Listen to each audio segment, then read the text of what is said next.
1, 8. Amém? Falei na versão do Velho Tempo. Atos dos Apóstolos, 1, 8. Que diz a palavra do Senhor: mas recebereis a virtude do Espírito Santo, que há de vir sobre vós, e ser-me-eis testemunhas, tanto em Jerusalém, como em toda a Judeia e Samaria, e até os confins da terra. Glória a Deus. Ser-me-eis testemunhas. Nós somos testemunhas de Cristo aqui na terra. Olha a responsabilidade que o Senhor Jesus nos incumbiu de sermos testemunhas dele aqui na terra. E nós não somos testemunhas porque queremos. A Bíblia vai nos dizer que nós somos escolhidos.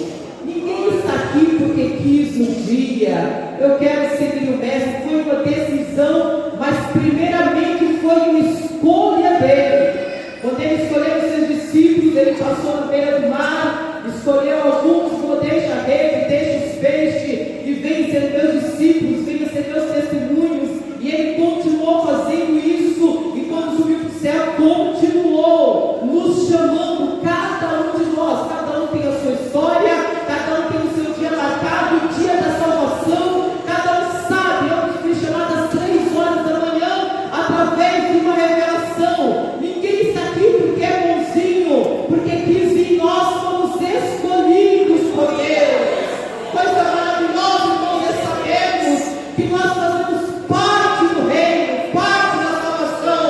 Lá no 1 ele vai dizer assim, ó: primeiro, tratar no Teófilo acerca de tudo que Jesus começou não só a fazer, mas a ensinar, até o dia que foi recebido em cima, depois de ter dado mandamento pelo Espírito Santo aos apóstolos que escolheram. Então não foram os apóstolos que quiseram ser apóstolos. Os pastores não são pastores porque quiseram ser pastores. Líderes de missões não são líderes de missões porque quiseram ser líderes de missões. Foi o Senhor que apontou o dedo, achou graça, confiou, entregou talento, entregou dons, escolheu, e uma vez escolhido, nós não temos direito a outra escolha a não ser obedecer o chamado e vencedor. Escolhido não tem escolha. Escolhido é obedecer a ordenança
Jesus sabia que era uma época que iria vir pessoas de toda a região ali da Judeia, de Jerusalém, toda a circunvizinhança.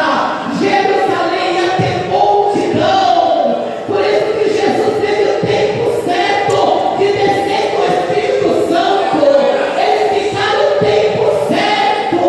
Não foi antes, porque o Senhor já estava montando essa multidão que ia ver esse movimento. E esse movimento ia impactar a salvação de alma. Esse movimento não era simplesmente para os discípulos. Os discípulos já estavam sendo um canal de bênção para impactar aquela nação. E eles ficam lá e Jesus está esperando. Fim das aldeias, os discípulos estão orando e Jesus está dando tempo para Jerusalém chegar, está dando tempo para as aldeias do povo chegar.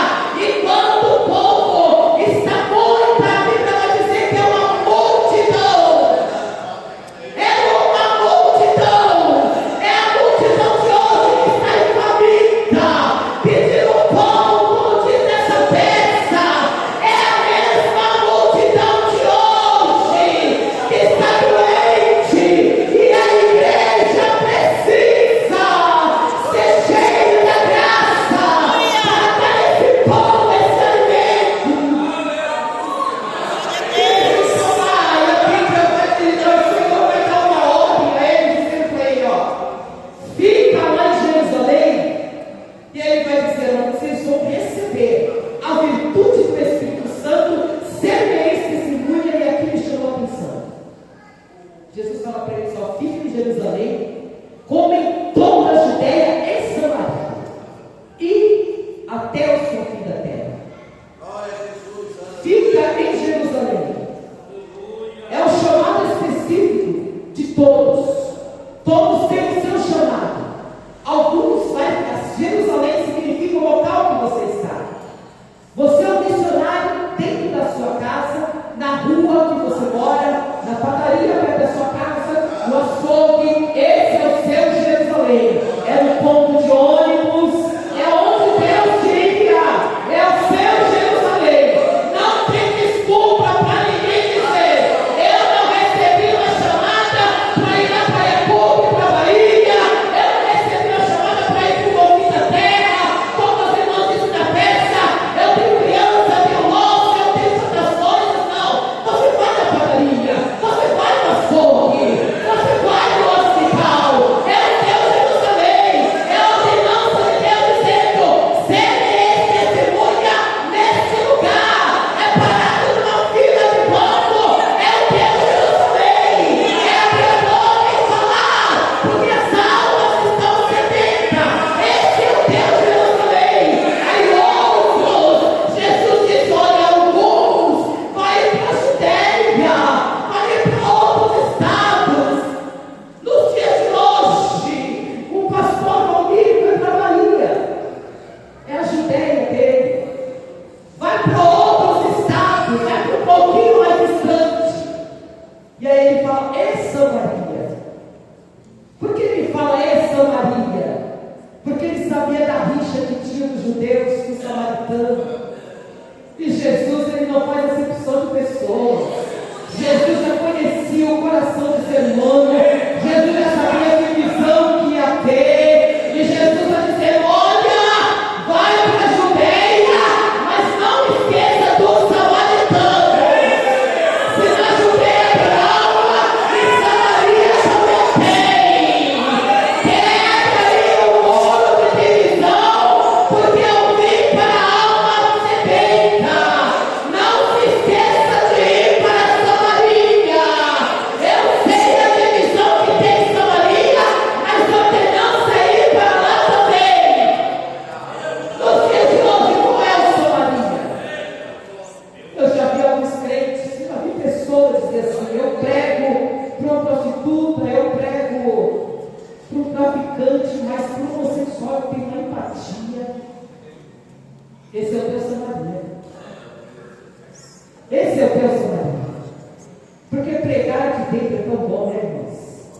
Pregar aqui dentro é maravilhoso, mas Jesus nunca disse.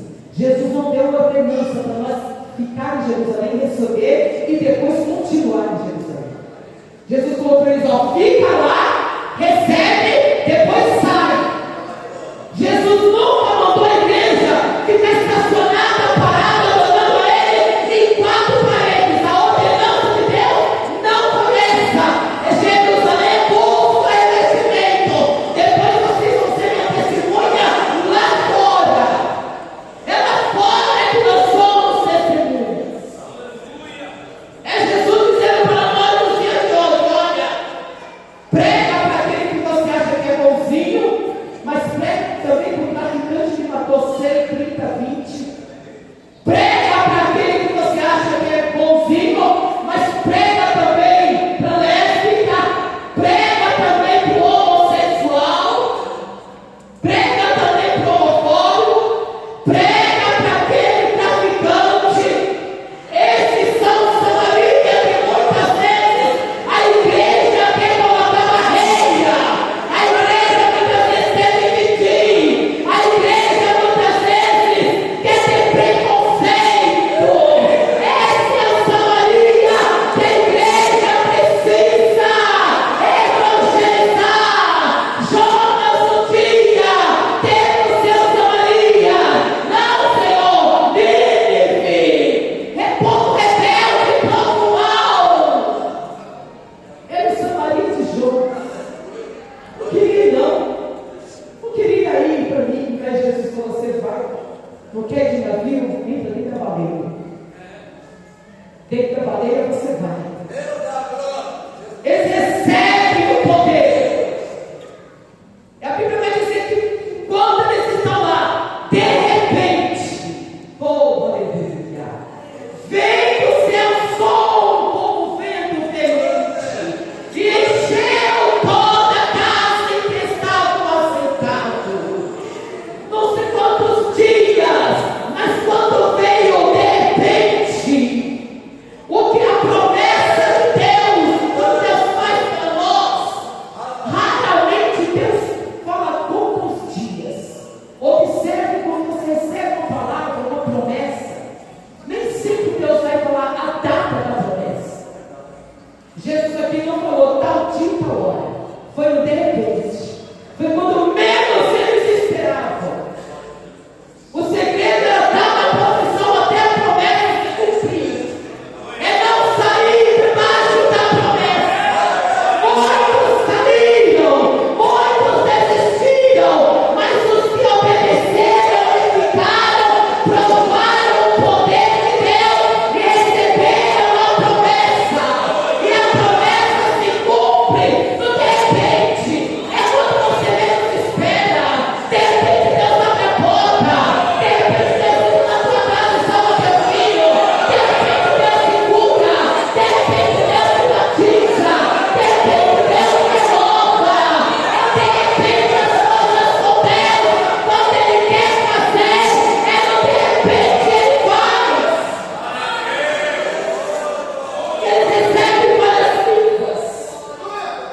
E a multidão que está passando ali, o movimento de Deus, eles não conseguem se conter. E o barulho ecoa pelas janelas do templo. O poder de Deus começa a suar para fora, a suar. E o poder de Deus atrai. A unção atrai. Poder atrai. Quem está passando na rua chama a atenção, é impactado. E começa o templo a encher o templo. O templo estava cheio de poder. Agora enche de judeus.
Não, eu quero o tempo de São Paulo, eu quero ir para a roça. Eu quero ir onde ninguém quer ir. Porque São Paulo, o pregador que é plano. São Paulo, o pregador que afeta. São Paulo, o pregador que é nome. Jesus nos chamou o pregador da frente para pegar. Jesus nos chamou o pregador para pregar e escolher o décimo estrela. Jesus não chamou missionários. Jesus não chamou nós para termos um nome, mas o nome é Ele. Por isso eu falo, Jesus me manda lá, porque lá nós tivemos um tempo lá e uma igreja, eu nunca me esqueço, uma bateria pequenininha. O pastor falou assim: irmão, você poderia me trazer palavra aqui na minha igreja? Porque aqui ninguém vem, os pregadores de Deus, eles só vão para o centro. Porque ela dá oferta aqui na nossa igreja de madeirinha, ninguém veio. Eu falei para o meu irmão que é missionário lá, eu falei: olha, não me ajeita em igreja nenhuma no centro, porque já tem pregadores demais lá. Me manda para as roças, me manda lá para aquele parquinho onde ninguém quer ir. É lá que precisa. Jesus nos chamou para essa testemunha aonde ninguém quer ir, porque aonde quem quer ir é fácil você ir. E Jesus começa a trabalhar. Jesus começa a salvar. O coração daquele povo começa a ser cheio da graça. E eles começam a ir e perguntam para Pedro e 50. Como é que faz para receber isso aí? O que está acontecendo? O que significa isso aí? Pedro já tinha recebido o poder de Deus, já estava cheio da graça. Pedro vai abrir a boca e dizer: olha, o movimento que vocês estão vendo aqui não é embriaguez. Ninguém está bêbado aqui. Nós recebemos o poder de Deus. E quem está fazendo isso aqui não somos nós. É aquele que vocês mataram injustamente. É ele que vocês pegaram e crucificaram no madeiro. Injustamente foi morto. E ele disse que teria esse poder. É ele que está pelo nosso meio. Esse mover é ele que deu para nós. É para salvação de alma. E aí eles perguntam: e o que fazer para receber? Porque está queimando. Eu estou sentindo algo diferente. Nós também queremos. Você não vê Pedro falar palavras filosóficas. Pedro não fala de Plutão, de Sócrates, se tivesse nos dias de hoje. Pedro não fala a palavra teóloga. Porque tem pessoas, tem pregadores, irmãos, que quer falar tão difícil que ninguém entende nada. Ele faz teologia só para mostrar que ele fala bonito. Ele faz teologia não é para buscar conhecimento. Não generalizando, irmãos. Mas tem pregador, tem pessoas que fazem teologia para mostrar que ele fala bonito e o povo não entende nada do que ele fala. Pedro, ele falou de uma simplicidade. Pedro aqui, ele não procurou palavras difíceis.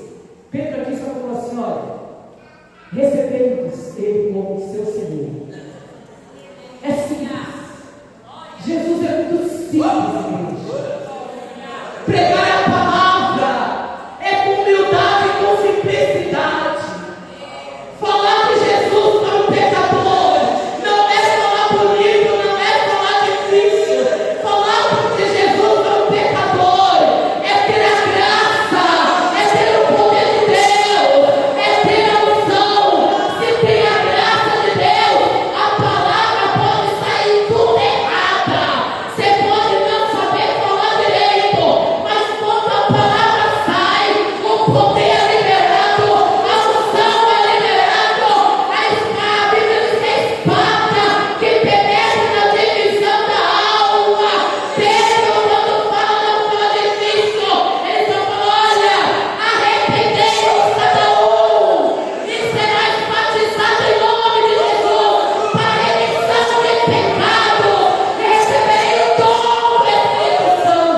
você vai ver eles indo para o templo orar. Eles já estão cheios do poder de Deus, estão indo para o templo. Quando eles estão indo para o templo, no meio do caminho, perto da igreja, eles vão encontrar um coxo. Foi para isso que Deus mandou eles ficarem em Jerusalém, receber poder. Foi para isso que Jesus falou: recebe e sai fora do templo. Que o negócio não é dentro do templo, o negócio está fora do templo, o negócio não está aqui nas quatro paredes, aqui é para receber, mas as almas estão lá. Eles se entendem, recebem e saem, e quando saem, tem alguém pedindo esmola. É assim que o mundo está. As almas pedem esmola. A igreja não tem esmola, a igreja tem vida para dar. Ele vai dizer para aquele coxo: todos deram esmola para eles há muitos anos. Era de nascença que eles estavam ali. Quantos anos pedindo esmola? Aí chega uma hora que vem dois homens de Deus cheios da graça, que eles vão dizer: nós não temos esmola, não. Nós temos algo superior. Nós não temos ouro e prata, mas o que nós temos, nós te damos. A igreja tem que ter para dar o que você tem para dar para o mundo aí fora. Porque ele diz: nós temos algo, ouro e prata não, mas olha para nós, fita os olhos em nós. A igreja tem que mostrar para o mundo aí fora que nós temos, e não é esmola que nós temos. Olha para nós, o que nós recebemos no templo vai fazer agora a diferença na tua vida. Recebe o poder de Deus, levanta ele. É isso que a igreja tem, porque prata e ouro. Tem milionários na história que está cheio de ouro e prata, mas ele é um mendigo porque ele está se matando, ele está com depressão profunda. O ouro e prata não resolve o problema da humanidade, nunca resolveu. O que resolve o problema é Jesus, é o poder, é a salvação. Por isso ele vai dizer: nós não temos ouro e prata não, mas o que temos levanta. Ele leva, não olha para nós, recebe, e quando ele pega na mão, levanta o coxo, e a Bíblia vai dizer: até que os seus joelhos se firmarem. Sabe o que eu entendo? A igreja sai, ganha almas, mas não está fazendo muitas vezes discípulos. As almas se rendem, batiza, e depois a gente não vê mais. Não prestou atenção? Uma boa parte some, a gente não vê nunca mais. Porque a igreja não está formando discípulos como era para se formar. Pedro espera ele se firmar. Quando ele se firma, ele fala: agora você está pronto para entrar no templo.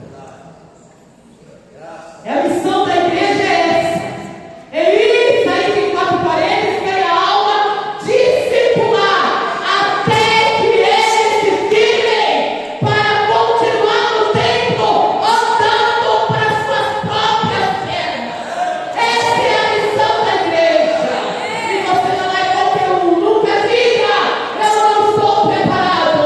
Porque um dia Jesus disse para os discípulos: eu vou, mas eu vou soprar. Ele soprou nos discípulos. O sopro de Jesus, ele estava deixando para os discípulos a sua própria essência. Ele estava dizendo para os discípulos: recebe de mim a graça, a virtude, a unção. Vocês já estão capacitados. Vocês têm o Espírito Santo que o mundo não conhece, mas pode receber ele. O mundo não pode receber. Quem recebe é a igreja, e nós recebemos. Agora vamos fazer o nosso papel. Ir em Jerusalém, ir para a Judeia. Não nos esquecemos de Samaria.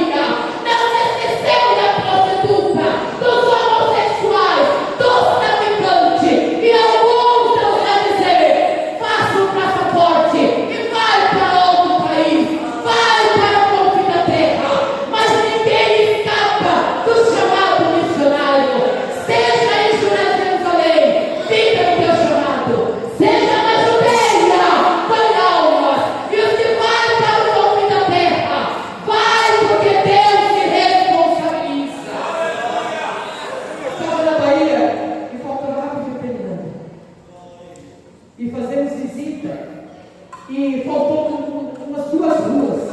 E eu estava com passagem comprada para no outro dia, a gente volta para São Paulo.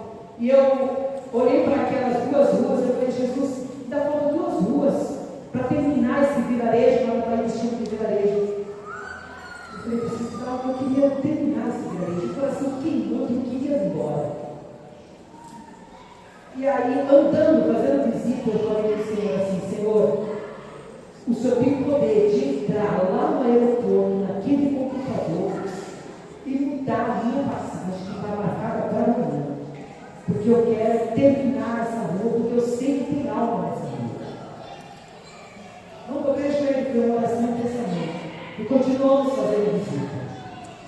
Depois de meia hora, Deus pegou a porta. Senhor Estela, seu povo foi adiado.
Se tiver a oportunidade de ir lá para os ribeirinhos,